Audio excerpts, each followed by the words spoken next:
Lo, by Charles Hoyfort, Part 1, Chapter 15F. The Tale of Anich, Dr. Grimm and the Inscribed Stone, and the irritation it was to a pious professor, until he was able to translate it, as it should be translated. In the year 1923, Dr. Grimm, professor of Semitic languages, at the University of Munich, sent out a good cheer to the faithful. God, who had been doing poorly, got a boost.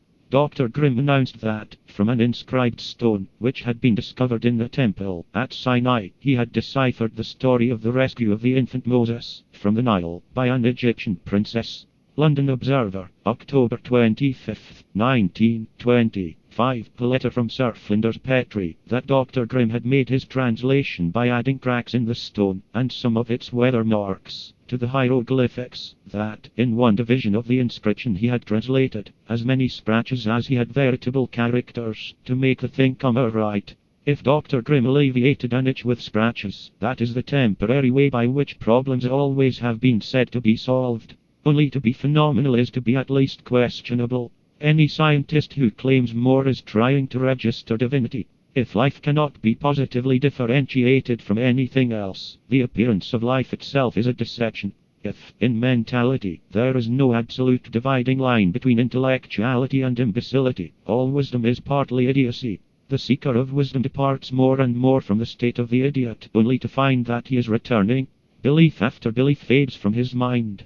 So his goal is the juncture of two obliterations. One is of knowing nothing, and the other is of knowing that there is nothing to know. But here we are, at present not so wise as no longer to have ideas. Suppose we accept that anything phenomenal ever has been developed, though only relatively, into considerable genuineness, or a good deal of the look of genuineness, so long as it is not examined.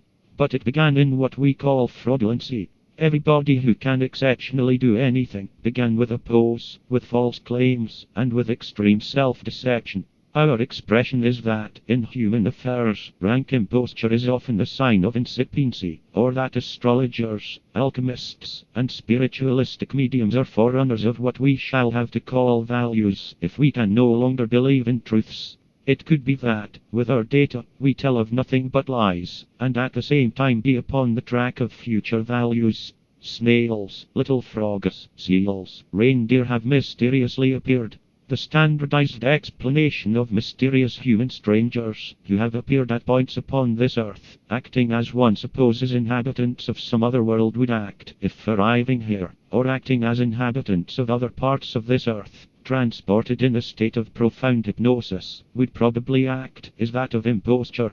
Having begun with a pretty liberal view of the prevalence of impostors, I am not going much to say that the characters of our data were not impostors, but I'm going to examine the reasons for saying that they were.